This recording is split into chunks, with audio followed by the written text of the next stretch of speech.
Merci d'être avec nous sur BFM Alsace. Planète locale, c'est parti. Bonsoir Thomas Pfeiffer. Bonsoir. Merci beaucoup d'être là ce soir. Vous êtes historien et spécialiste du loup. On va parler du nouveau plan loup, la facilitation des tirs de défense pour éliminer des loups qui gêneraient. Mais d'abord, comment se porte le loup ici, en Alsace? Alors en Alsace et dans le Grand Est, c'est difficile d'établir avec précision des chiffres, mais on détermine 2-3 loups qui sont dans le massif vosgien, à la fois sur la crête côté alsacien et côté lorrain. Donc 2-3 loups sur les crêtes du côté de la vallée de Münster et de Sainte-Marie-aux-Mines, et 1 ou 2 loups, on va dire, qui sont signalés soit dans les Vosges du Nord ou dans les Vosges centrales. Donc c'est vrai que c'est peu, quoi. Alors vous dites 2 ou 3 ici, 1 là-bas. Oui. On ne parle pas de meute quand on parle de loups? Non, alors en principe on parle de meute, mais là ce sont des loups erratiques qui s'installent sur de nouveaux territoires.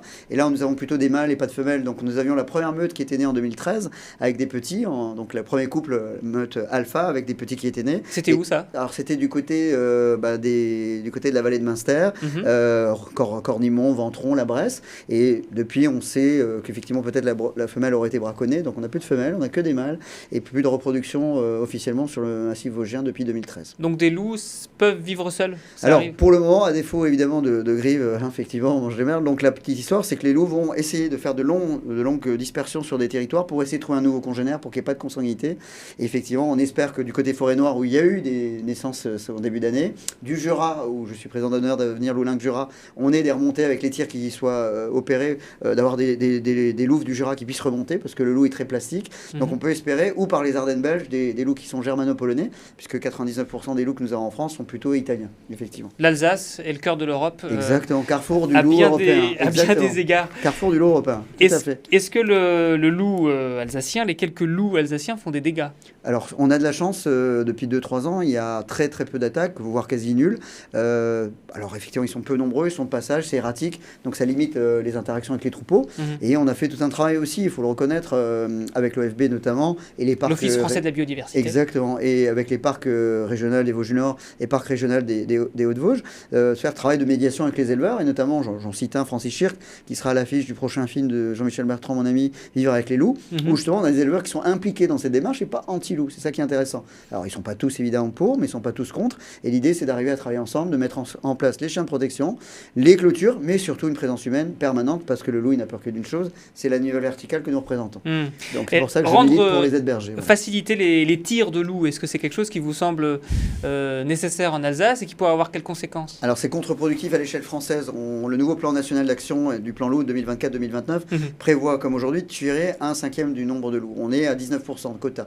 Là, on était à 174, on va passer à 209. On est à peu près sur 1104 loups dans les effectifs du dernier comptage. Ouais. Ça ne sert strictement à rien, ça disperse les meutes, ça provoque plus d'interactions de loups qui sont perturbés par le fait que le mâle alpha ou la femelle alpha, voire des louveteaux ont été tirés. Ils vont encore plus attaquer les troupeaux. Donc on crée en fait des conditions pires que celles qu'on devrait avoir. Donc il faut mettre le paquet sur la prévention, des aides bergers permanents qui vont relayer le soir les éleveurs pour qu'ils puissent dormir tranquillement. Attendez, pourquoi ce que vous semblez décrire comme étant une fausse bonne idée est si populaire? Alors, parce que le loup continue de faire peur, parce que le loup est dans le monde agricole et le monde rural aujourd'hui, les éleveurs disent qu'on est à 500 loups, ça suffit. C'est une espèce qu'on peut réguler désormais, elle n'est plus à protéger, contrairement à ce qui a été dit avec la Convention de Berne. Or, le seuil de 500 loups, et j'étais au ministère de l'Agriculture, c'était d'un côté des agriculteurs, des éleveurs qui disaient au ministre, mais à partir de là, maintenant, à 500, on pourrait tirer des loups. Non, l'espèce, pour qu'elle soit pérenne, c'est entre 1000 à minima, et surtout 2000 loups comme en Espagne et en Italie. Voilà, et ils sont plutôt à 3000 d'ailleurs là-bas. Donc en fait, c'est un seuil. La plupart des écologistes estiment qu'à 500 loups, si on en tire 1/5, on ne maintiendra pas plus le braconnage et les collisions qui ne sont pas prises en compte dans le décompte. On n'arrivera pas à maintenir la population de loups viable sur l'ensemble du territoire français. Donc après, sur 2000 loups ou 3000 loups, oui, on pourra permettre, pourquoi pas, aux chasseurs de jouer leur rôle de régulation. Oui. Et pour le moment, il n'y a pas assez de loups. Donc il faut d'autres solutions qui existent un petit peu chez nos voisins suisses. Le fameux patou. Alors, les patous, ça existe déjà dans le Jura. Ça pose des problèmes parce qu'un patou sans surveillance, ça peut aussi parfois gêner des touristes qui s'approcheraient trop près. Ouais, il faut un grand chien. Voilà, des clôtures écrifiées, le loup, s'il a envie, il passe à travers. Parfois, il y a des relations assez spécifiques entre des chiens et des loups. Il peut y avoir des tentatives de rapprochement une fois qu'ils ont mangé. Enfin voilà, on a des images assez intéressantes du côté de Jean-Marc Landry et Ypres. Donc non, là, ce qu'il faut surtout, c'est le triptyque avec une présence humaine permanente. Avec Opale dans le canton de Vaud depuis 2 ans, il y a eu 0 attaque les nuits où il y avait des gens qui vont effaroucher le loup avec des thermiques, effectivement, qui vont éloigner le loup par des cris, en tirant l'air, etc. Avant de dégommer un loup, la solution, c'est de lui faire comprendre que les troupeaux, c'est pas pour lui, qu'il a assez d'herbivores. Il y a 1 million de chevreuils en France, 1 million de sangliers. C'est beaucoup. C'est largement ce qu'il faut pour ne pas mettre en péril à la fois les activités de chasse et, et permettre aussi aux forêts de se régénérer. Parce que ce qu'on ne dit pas assez, c'est que le loup, c'est un médecin de la forêt, c'est un régulateur sanitaire. Il permet d'avoir des forêts qui soient moins abruties par les herbivores qui sont en excès. Moi, j'ai vraiment, dans le film sur la trace d'Amélie Lem qu'on avait fait à l'époque, on a des forêts centenaires de hêtres qui ont été ratiboisées par l'écorçage, effectivement, des herbivores. Donc, et sans parler, évidemment, des jeunes plants de sapin qui ne poussent plus. En lien avec le réchauffement climatique. Vous avez des idées pour les lycées agricoles, c'est ça? C'est ça, ouais. Mon plan, c'est que j'ai proposé, que j'ai réfléchi avec Marc Fesneau, c'est que je lui ai proposé en main propre. Ministre de l'Agriculture. Le ministre de l'Agriculture, c'est de lui avoir donné ça en main propre, en espérant que, voilà, chaque fois qu'on a un éleveur en face, on met une brigade, alors ils appellent ça maintenant brigade mobile d'intervention. L'idée, c'est que dans les lycées agricoles, on forme des gens labellisés avec un vrai diplôme. On leur explique ce que c'est le loup, comment on pose les clôtures, parce que souvent les éleveurs sont livrés à eux-mêmes. Souvent l'argent arrive tard. Souvent la détresse psychologique n'est pas prise en compte. L'idée, c'est vraiment d'accompagner les éleveurs.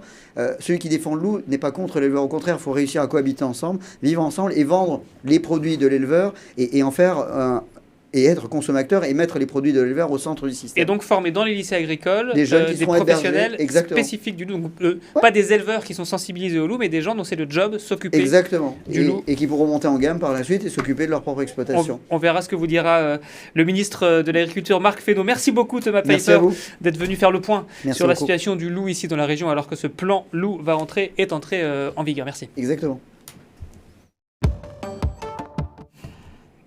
Le reportage de Planète Locale, cette nouveauté depuis la semaine dernière, le bonus réparation. Rien à voir avec le sujet précédent, mais ça concerne l'environnement. C'est un bonus mis en place par le gouvernement. L'idée, c'est de faire vivre plus longtemps les objets de la vie quotidienne, ne pas les jeter tout de suite. Jusqu'à 25 € de réduction chez le cordonnier, par exemple. Vous voyez ce reportage de Lucie Young. Donc il y a les talons à refaire, je suppose. Au moment de passer à la caisse, c'est la bonne surprise pour le client de cette cordonnerie. Donc ça fait 42 € et vous avez une remise de 15 €. D'accord. De 42 à 27 € la réparation, une réduction de plus de 35% par rapport au prix d'origine grâce au bonus réparation textile. C'est une bonne nouvelle, mais bon, je serais venu même sans le bonus, comme vous voyez. Disons que je vais le faire savoir. Bruno Metzger est l'un des cordonniers alsaciens labellisés. Mis en place depuis le 6 novembre dernier, le dispositif bonus réparation propose des remises pour certaines opérations. Pour les patins, vous avez 8 € de moins. Jusqu'à 25 € en moins à payer. Pour cela, il suffit de rentrer toutes les informations dans une application. L'État prendra en charge la différence de prix. De la chaussure abîmée. Voilà. Commerçant indépendant à Strasbourg, Bruno Metzger espère ainsi attirer de nouveaux clients. Je pense que donc, les gens vont dire tiens, au lieu de les jeter, je vais peut-être les réparer quand même parce que j'ai un bonus réparation, donc je payerai moins cher. En Alsace, 6 cordonniers sont labellisés. Ils sont à retrouver sur le site de refashion.fr.